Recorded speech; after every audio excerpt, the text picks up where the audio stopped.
Hi, everybody. I'm Leo Spazzeri, the Master Instructor for the North American Pizza and Culinary Academy in Chicago.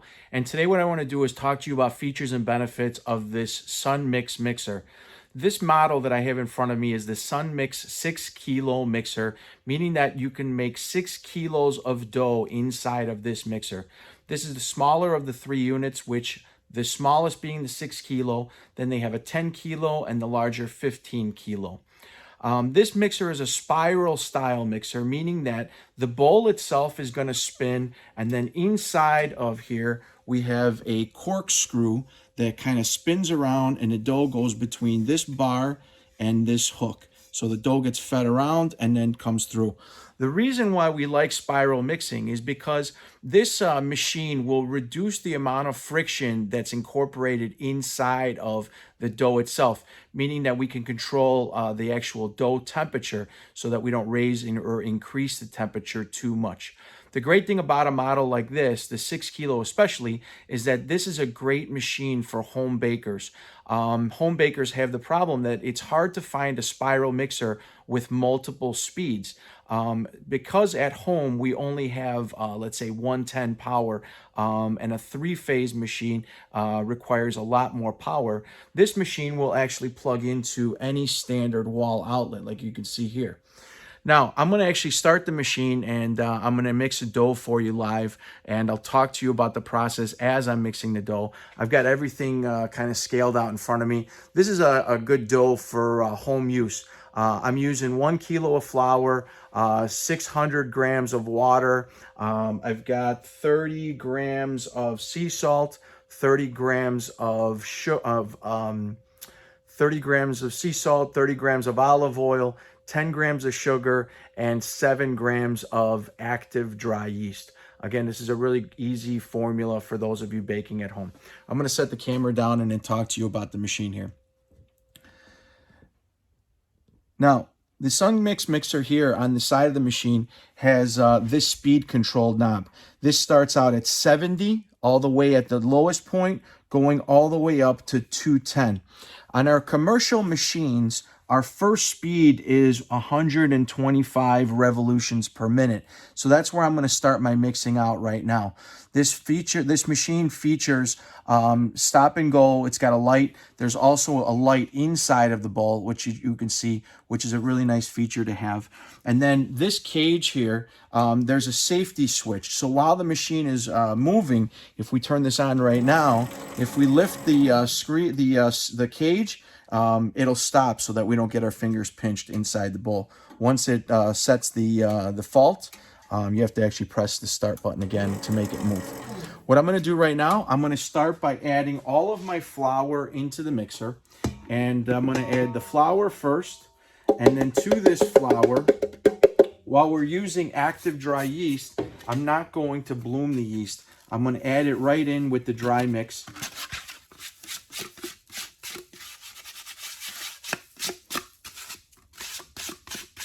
And then I'm also going to add the sugar in right now. The only reason I'm adding sugar to this dough is because at home we are using temperatures that are very low in a residential oven. Usually most of our ovens can't exceed 500 degrees Fahrenheit. So we add a little bit of sugar to help with coloring and caramelization of the crust. What I'm going to do right now is I'm going to give this a pre-mix for about 30 seconds. You can see the work that the machine is actually doing inside, and the flour, the yeast, and the sugar are going to get incorporated. At this point, I've got my water ready to go. And what I'm going to do is I'm going to slowly begin adding my water into the mixer. As the water is incorporating inside of the mixer, you'll be able to see that gluten development is happening right away. Because of the size of this machine, this process will work a little bit quicker, so we don't need to mix for as much time with this machine. Once I see that the water is kind of caught up with the flour, I'm gonna go ahead and I'm gonna continue putting all of the water inside of the mixer. At this point now, all I've got remaining is my salt and my oil. As soon as I see that my flour is getting incorporated better into the water, what I'm going to do next, I'm going to go ahead and I'm going to add my sea salt, At this point, I'm going to wait just a minute here, just let the machine do its work on its own and continue to absorb that water into the flour. At this point, I'm going to go ahead and I'm going to add the salt. I can already see that gluten development is happening, and one of the really easy characteristics that we find to understand when the spiral mixer is doing its work properly is that the dough begins to take on the appearance of kind of like a pumpkin, and I can actually see right now that that pumpkin shape is beginning to happen. As I'm watching this mix, I can see that the dough itself is pulling whatever flour it needs very gently. So we're not overworking the dough. The machine is doing a great job mixing this. The amount of hydration that I have on this dough is 60%. So this isn't a really hydrated wet dough, but it's not a dry dough either. Kind of mid-range. I've done batches of dough inside of this machine all the way up to 90% hydration, and I know that there's been guys that have experimented with 100% hydration. So this machine can definitely handle that. Again, we're working at 125 revolutions per minute, so this is what we're considering being on first speed. As soon as I'm ready, what I'm going to do next, before I add the oil, I'm gonna kind of scrape the inside, the bottom of the bowl, and then I'm going to go ahead and once the flour is absorbed, I'm going to let it finish up by putting the rest of the oil inside. I'm going to lift the cage and the machine will stop. I'm going to give the inside of the bowl a little scrape so that I can just loosen up any bits of flour. Even though this is a 6-kilo mixer, we're running this machine right now at less than half of its capacity. If we had more dough inside of here that we're creating, really at this point we wouldn't need to do this work. The machine would actually pick up the flour on its own. But because we're working with a smaller batch size, I wanted to demonstrate that this machine does have the capability to work with a small enough batch like this. So if you're working with a batch of dough in a recipe that you normally make at home, this machine will easily be able to do that conversion and still work at a smaller batch. But then as you start increasing your batch sizes, you will have enough space inside of this machine to continue to do that work. Right now I can see that almost all of my flour is incorporated. So what I'm going to do is I'm going to go ahead and I'm going to slowly drizzle in my olive oil. Once we have the olive oil inside, all the oil has been put in, this is when I'm going to increase the speed of the machine. The second speed of a spiral mixer normally is in the range of 200 to 210 RPMs. The Sunmix mixer does have the ability to go all the way up to 210 revolutions per minute. So right now I can see that my oil is all incorporated inside. I'm going to increase the speed while the machine is running all the way to 210. You can hear that there's no fatigue on the machine at all. The engine is, the motor is definitely strong enough to be able to do this kind of work. I'm going to bring this a little closer so you can see inside the machine. You can see that now as the gluten begins to develop or continue to develop, we're starting to get that characteristic pumpkin look to the dough.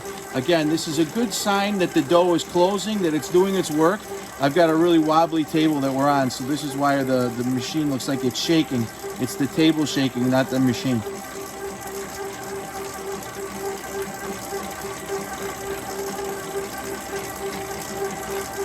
At this point now, I can see that the dough development is happening at a really good point. The inside of the dough, I can start to see that the dough is closing now, and we're getting to the point where this dough is almost completed with its mixing. You can see that there's very little stress being put into the dough. The dough's not tearing. It's actually mixing very homogeneously through this whole process.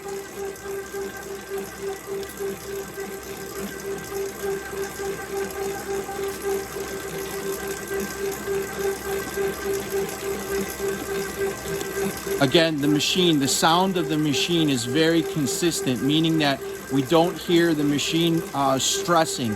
It's doing its job. There's plenty of power inside of the motor of this machine, and it's doing a really good job mixing this dough.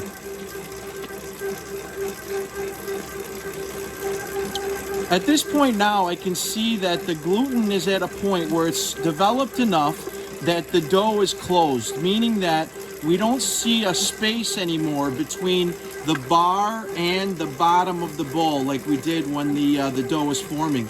I also see that the inside of the bowl, the bottom of the bowl, is clean. There's no more flour, nothing is stuck to the sides of the bowl. So this is telling me that this dough is done. And again, this is a very quick mix time. It's really important to remember that this dough is mixing so quickly because I'm using a smaller batch, but this size machine is perfect for this type of dough. I'm going to go ahead and stop the machine, and you can take a look inside. You can see that the dough is developed. I've got good development here. The dough is doing what it needed to do. There's no dry bits of flour inside over here. And then what I'm going to do is I'm going to turn the dough in front of me so that you can actually see. I'm going to finish the dough in front. What I'm going to do now, I'm actually going to show you how I cut the dough out of the machine.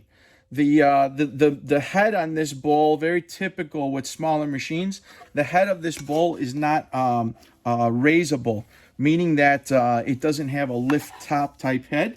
So all I got to do is very simple. Just cut the dough out. You can see how very nice and clean this comes out.